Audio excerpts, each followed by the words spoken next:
السلام علیکم ورحمۃ اللہ وبرکاتہ۔ بسم اللہ الرحمن الرحیم۔ اللہ کے نام کے ساتھ جو بڑا مہربان نہایت رحم کرنے والا ہے۔ آج ہم سورہ بقرہ کا آغاز کرتے ہیں۔ دیکھیے سورہ بقرہ کی ابتدائی آیات ہدایت، ایمان اور انسانی فطرت کا انکشاف کرتی ہیں۔ آج ہم سورہ بقرہ کی سٹارٹ 10 آیات کا مطالعہ کریں گے اور اسے ڈیپلی ڈسکس کریں گے۔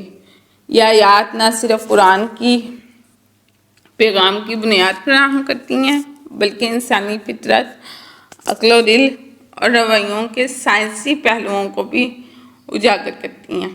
ان آیات میں ایمان کی بنیاد، ہدایت کا معیار اور منافقت کی علامات بیان کی گئی ہیں۔ تو چلیے دیکھتے ہیں۔ الف لام میم حروف مقطعات ہیں، یعنی قطع کرنے والے حروف، علیحدہ علیحدہ پڑھے جانے والے حروف۔ عربک لٹریچر میں یا قرآن میں ان کا معنی نہیں بتایا گیا، جیسے الفابیٹ کا کوئی معنی نہیں نہ ہوتا جب تک کہ انہیں جوڑ کر کوئی ایک اسپیسیفکلی ورڈ نہ بنایا جائے۔ تو یہ بھی لیٹرز ہیں، ورڈ نہیں ہیں، ٹھیک۔ ذالک الکتاب لا ریب فیہ ھدی للمتقین، یہ وہ کتاب ہے جس میں کوئی شک نہیں، ہدایت ہے پرہیزگاروں کے لیے۔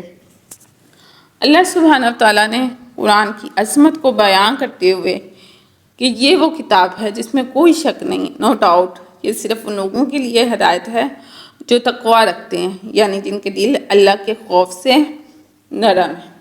الذین یؤمنون بالغیب وَيُقِيمُونَ الصَّلَاةَ وَمِمَّا رَزَقْنَاهُمْ يُنْفِقُونَ، جو غیب پر ایمان لاتے ہیں، نماز قائم کرتے ہیں اور جو کچھ ہم نے انہیں دیا اس میں سے خرچ کرتے ہیں۔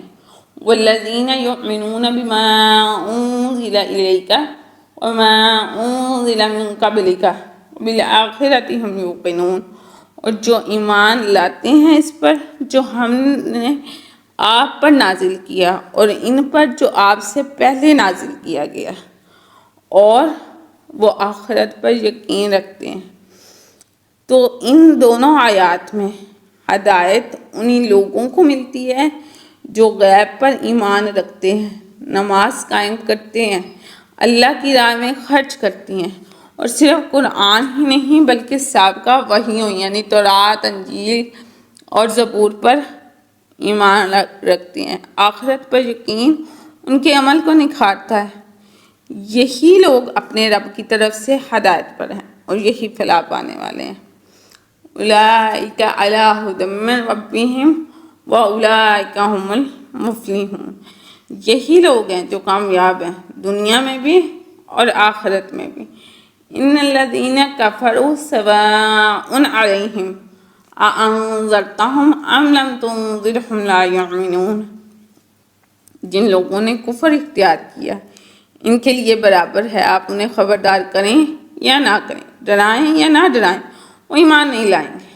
ختم اللہ علی قلوبہم وعلی سمعہم وعلی ابصارہم غشاوۃ ولہم عذاب عظیم، اللہ نے ان کے دلوں پر اور کانوں پر مہر لگا دی ہے اور ان کی آنکھوں پر پڑتا ہے اور ان کے لیے بڑا عذاب ہے۔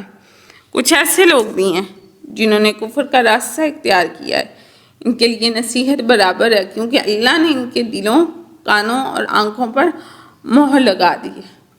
یہ وہی سائنٹیفکلی ٹروتھ ہے کہ انسان مسلسل انکار کرتا رہے تو اس کی دماغی صلاحیتیں سچ کو پہچاننے سے محروم ہو جاتی ہیں، اور جو ہے اللہ سبحانہ تعالیٰ ان آیات میں اسی بات کو ڈسکس کر رہے ہیں کہ وَمِنَ النَّاسِ مَن يَقُولُ آمَنَّا بِاللَّهِ وَالْيَوْمِ الْآخِرِ وَمَا هُمْ بِمُؤْمِنِينَ، اور کچھ لوگ ایسے ہیں جو کہتے ہیں ہم اللہ اور یوم آخرت پر ایمان لائے حالانکہ وہ مومن نہیں ہیں۔ يُخَادِعُونَ اللَّهَ وَالَّذِينَ آمَنُوا وَمَا يَخْدَعُونَ إِلَّا أَنفُسَهُمْ وَمَا يَشْعُرُونَ، وہ اللہ کو اور ایمان والوں کو دھوکہ دینے کی کوشش کرتے ہیں لیکن وہ خود اپنے آپ کو دھوکہ دے رہے ہیں اور انہیں اس کا شعور نہیں ہے۔ فی قلوبہم مرض فزادہم اللہ مرضا ولہم عذاب علیم بما کانوا یکذبون، ان کے دلوں میں بیماری ہے، اللہ نے ان کی بیماری بڑھا دی اور ان کے لیے دردناک عذاب ہے کیونکہ وہ جھوٹ بولتے تھے۔ منافقین کا ذکر ہے جو زبانی ایمان لاتے ہیں مگر دل میں نہیں، وہ اللہ کو اور مومنوں کو دھوکہ دینا چاہتے ہیں مگر حقیقت میں خود کو دھوکہ دے رہے ہوتے ہیں۔ ان کے دلوں میں مرض ہے، یعنی شک، حسد، جھوٹ اور نفاق، اور اللہ نے ان کی بیماری کو مزید بڑھا دیا۔ اب دیکھیں ان آیات کو ہم دیکھتے ہیں تو سب سے پہلے غیب پر ایمان لانا۔ غیب پر ایمان کا مطلب صرف نظر نہ آنے والی چیزوں پر یقین نہیں ہے بلکہ حقیقت کی ان جہات، ان ڈائریکشنز، ان سمت کو تسلیم کرنا ہے جنہیں عقل بھی محسوس کرتی ہے لیکن مکمل طور پر نہیں جان سکتی۔ فار ایگزامپل روح، زندگی کی اصل، کائناتی نظام یا شعور کی تخلیق۔ سیکنڈ، اس میں دل کی بیماری کا ذکر کیا گیا، قلبی بیماری کا، ٹھیک ہے، ہارٹ ڈیزیز کا، قلبی بیماری۔ آیت نمبر 10 میں کہا گیا فی قلوبہم مرض کا بیان انسانی نفسیات کے لحاظ سے بہت گہرا ہے۔ آج کی سائنس یہ مانتی ہے کہ جھوٹ، منافقت اور حسد جیسے نیگیٹو ایموشنز انسانی دماغ اور دل کی صحت کو براہ راست متاثر کرتے ہیں، جیسے کہ کورٹیسول لیول، ہارٹ ریٹ وغیرہ، ٹھیک ہے۔ ختم اللہ علی قلوبہم۔ جدید نیورو سائنس کے مطابق اگر انسان بار بار سچ کو جھٹلائے تو اس کے اعصابی راستے یعنی نیورل پیتھ وے کمزور یا بدل جاتے ہیں، یعنی وہ سچ کو پہچاننے کی صلاحیت کھو بیٹھتا ہے۔ یہی خاتمہ ہے۔ ہدایت و تقویٰ کو بیان کیا گیا ان 10 آیات میں۔ سائنس یہ تسلیم کرتی ہے کہ جن افراد کے اندر زندگی کا واضح مقصد یعنی کوئی پرپز ہوتا ہے وہ ذہنی دباؤ، بے چینی اور نفسیاتی بیماریوں سے کم متاثر ہوتے ہیں۔ لیکن قرآن بھی اور سائنس بھی اس چیز کو مانتی ہے کہ جتنے لوگوں کا کوئی مقصد ہوتا ہے وہ انڈر ڈپریشن ہوتے ہیں، جتنے بھی لوگ کسی نہ کسی ویژن پر کام کرتے ہیں وہ ڈپریشن میں ہوتے ہیں، لیکن انڈر ڈپریشن وہ اپنا کام سر انجام دے رہے ہوتے ہیں۔ اور جتنے بھی جو ہے ذہین ترین لوگ ہیں ان کے ساتھ جو ہے حساسیت اور ان کے ساتھ ذہنی مسائل ہوتے ہیں۔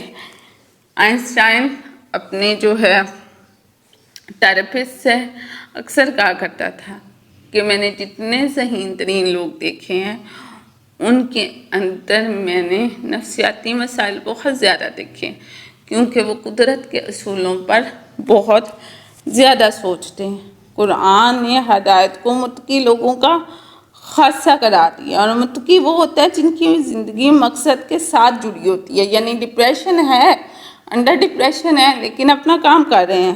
تو غیب پر ایمان یہ ہے کہ سائنس ہر چیز کو نہیں مانتی، جیسے روح، ایموشنز یا وجدان۔ قرآن غیب کو تسلیم کر کے انسانی عقل کو وسیع تر سچائی سے جوڑتا ہے۔ سائنس بہت کچھ ہے، سب کچھ نہیں ہے۔ قرآن بہت کچھ نہیں، سب کچھ ہے، ٹھیک ہے۔ دوسری چیز جو ان 10 آیات میں سے نکلی وہ ہے ہارٹ ڈیزیز یعنی قلبی مرض۔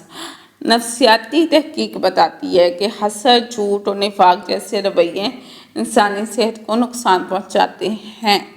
قرآن کا مرض جو ہے، قرآن میں اس مرض کو مرض فی قلوبہم کہا گیا۔ ترج یہ ہے کہ نیورونل سیل مہر زدہ کیوں ہوتے ہیں، یعنی بار بار جھوٹ بولنا یا سچ کو جھٹلانا دماغ میں مخصوص پیتھ وے کو غیر فعال کر دیتا ہے۔ یہ سائنسی انداز میں ختم اللہ علی قلوبہم کی وجہ ہے۔ ہدایت صرف متقین کے لیے کیوں ہے، متقی شخص کے لیے کیوں ہے؟ کیونکہ جس کے دل میں طلب ہو وہی سیکھنا چاہتا ہے۔ سائنسی پوائنٹ آف ویو سے سائنس کہتی ہے کہ موٹیویٹڈ مائنڈ ہی نئی معلومات کو قبول کرتا ہے۔ خود کو ہدایت کے قابل بنانے کے لیے دل کی صفائی ضروری ہے۔ ظاہری ایمان کافی نہیں ہے، دل کا ایمان، عمل اور نیت کا اخلاص بھی اہم ہے۔ انسان کو اپنا باطن مسلسل جانچنا چاہیے، ورنہ نفاق کی بیماری دل میں جگہ بنا لیتی ہے۔ تو بہرحال اسی کے ساتھ لیکچر اپنے اختتام کو پہنچتا ہے۔ اللہ تعالیٰ ہمیں ان آیات پر غور و فکر کی توفیق دے، متقی بنائے، دل کی بیماریوں سے محفوظ رکھے اور قرآن کو واقعی ہمارے لیے ہدایت کا ذریعہ بنائے۔